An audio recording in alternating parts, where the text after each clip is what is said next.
Here we are back, and so we're still on page 83 here, where we left off. And in the middle of the page is a verse here from, or actually some text from the 6 expanses of Samattabhadra.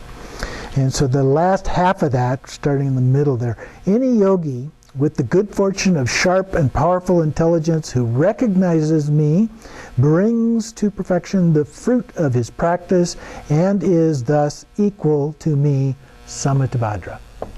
So when we recognize it, we see what's going on, all of this comes together as Samattabhadra, and we recognize, hey, we are Samattabhadra, or Samattabhadri if you prefer.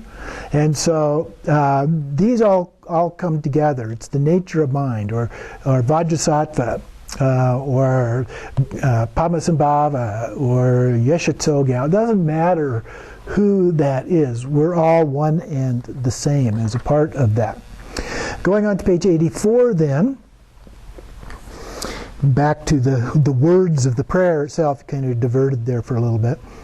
From the standpoint of appearing mode, phenomena of samsara and nirvana arise as the creative display of this same primordial ground, which was the main focus there for a while, as though surrounding it in a ring. So here the word ring. So we talked about the ring of dakinis, and so he's using that as an example of all of this phenomena. And here we're talking phenomena as being both samsara and nirvana. And that's a very classic way to do it in Dzogchen, as opposed to saying, well, we're in samsara and we're trying to reach nirvana, that we see in some of the other ones. We're trying to succeed beyond both of those as concepts anyway.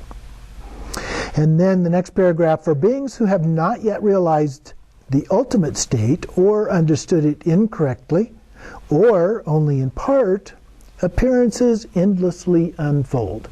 So if we don't completely get it, then we're going to continue to have all of these appearances that unfold.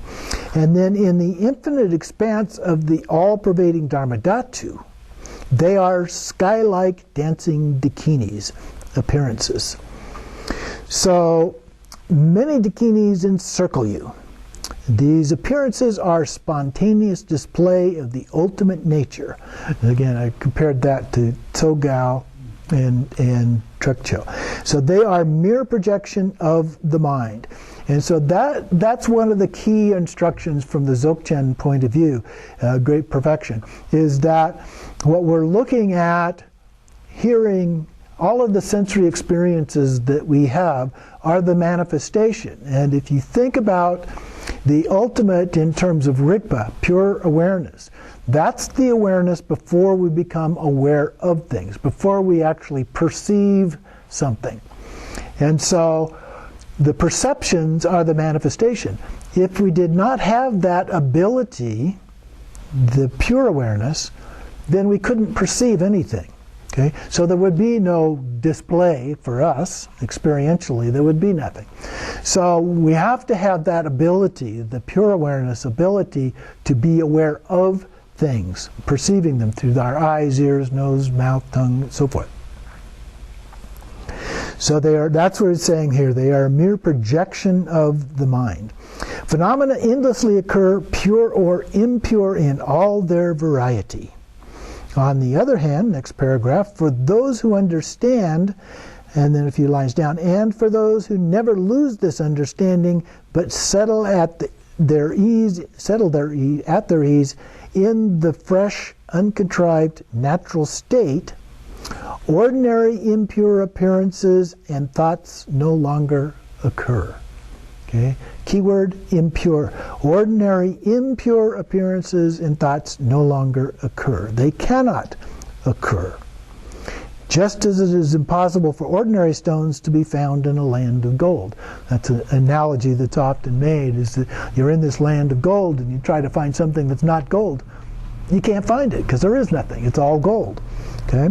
Same idea here. Once everything becomes pure appearances, you can no longer find impure appearances.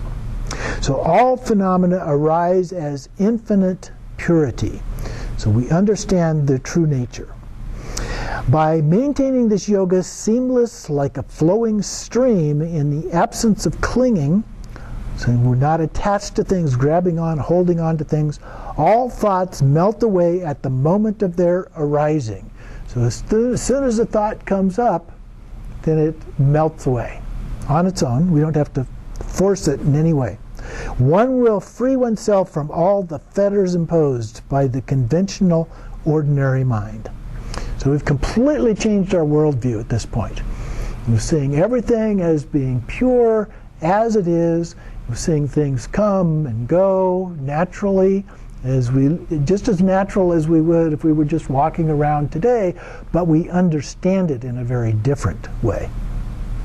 Continuing on page 85 then, third line down from the top, one will abide in the ultimate view of all paths, the view of Ati Yoga. With this view, the ultimate nature of mind, in your footsteps practicing, we follow you. So again, this case putting together several of the phrases here that because we understand that, we're following Padmasambhava, the lotus born, in his presentation here. Through the view, all phenomena will manifest as the mandala, in order that the primordial wisdom might grant us blessings, and that we might actualize the ultimate view and come into or reach the mandala of primordial ground. To that end we pray. So now he's collecting quite a few words all together there.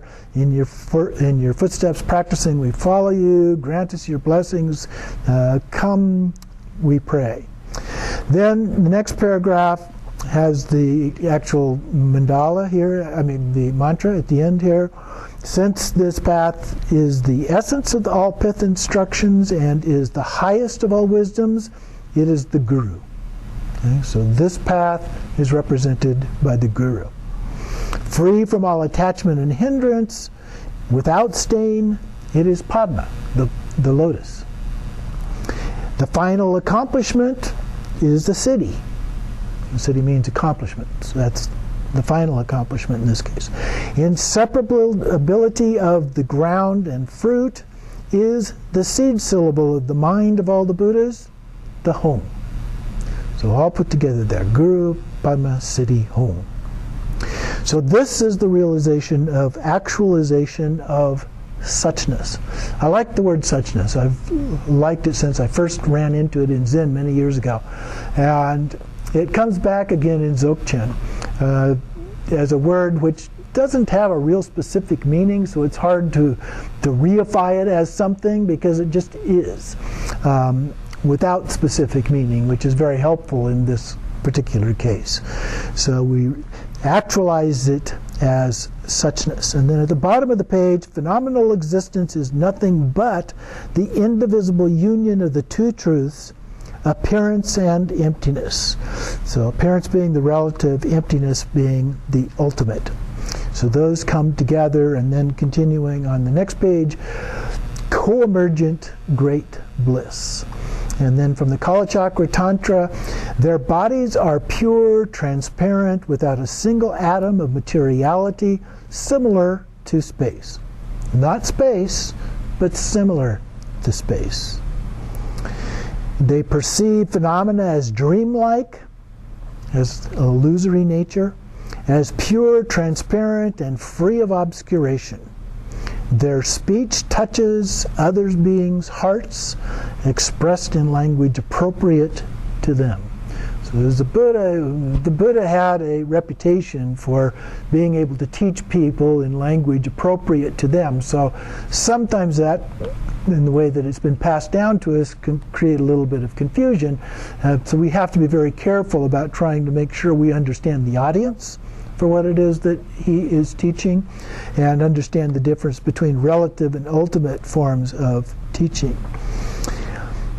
Their speech touches other beings' heart, expressed in a language appropriate to them. Their minds are filled with supreme bliss, unshakable, constantly permeated with co-emergent primal wisdom.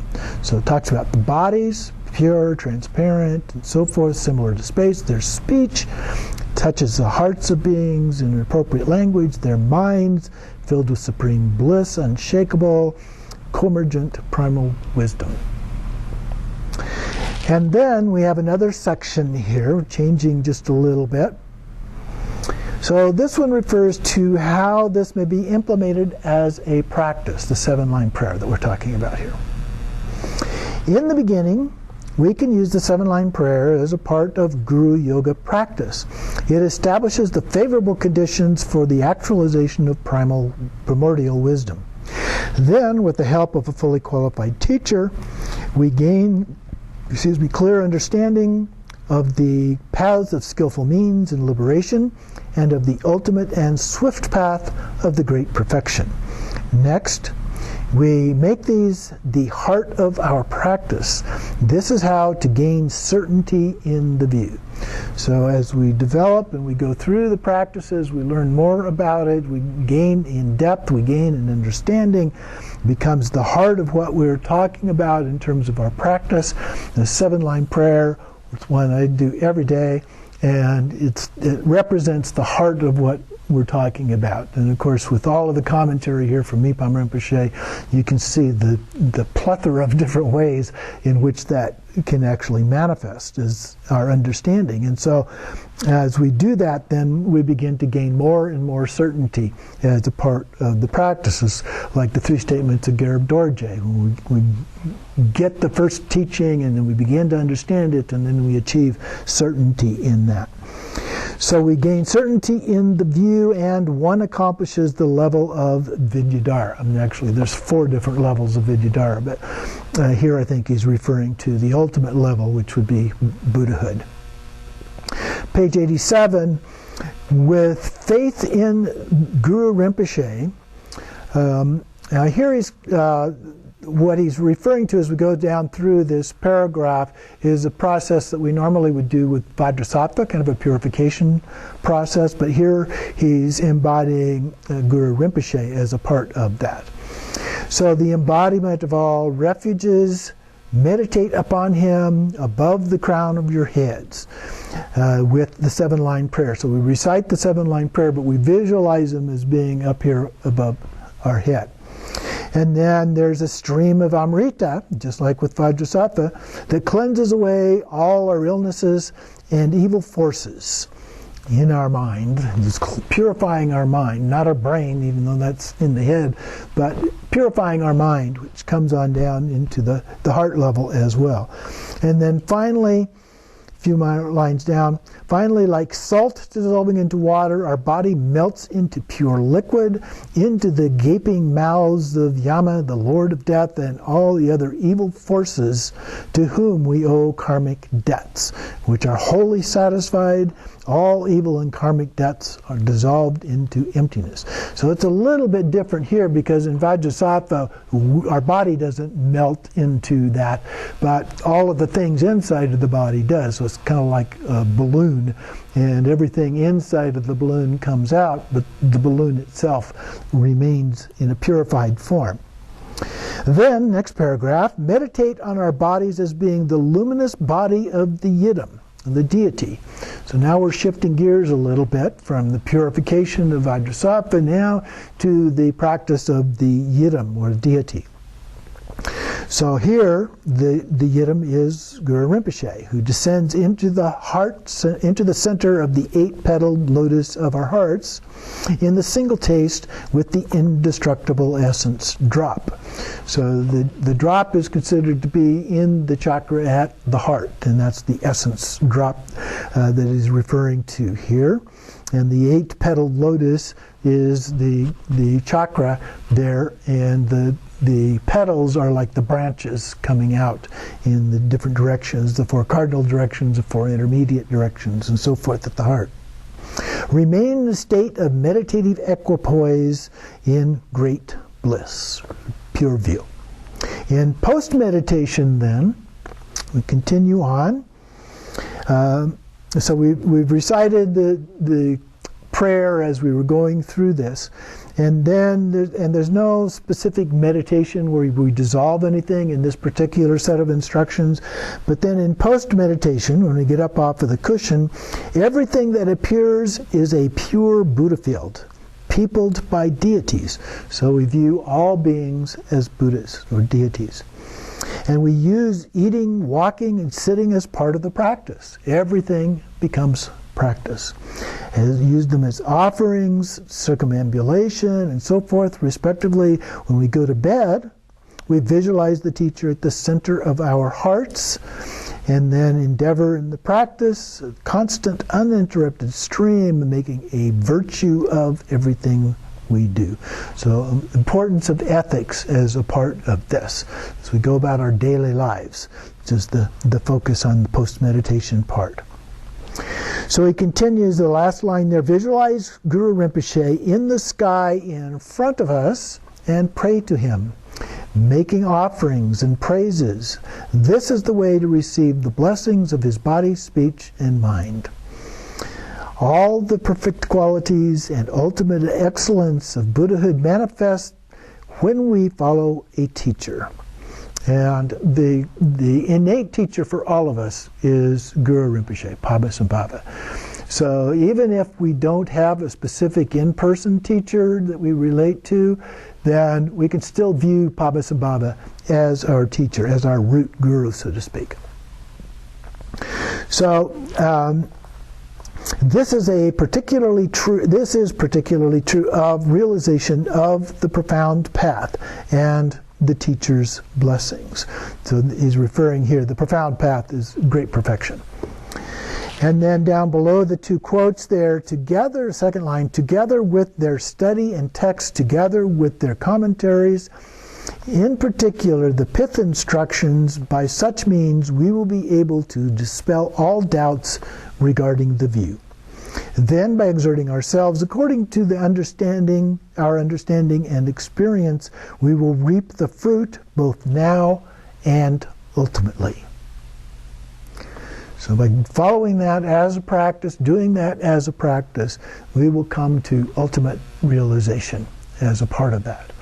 And whether we do it individually this way or whether we do it in a way that is embodied into a different kind of practice, doesn't matter. We can achieve this. We can do this in one lifetime.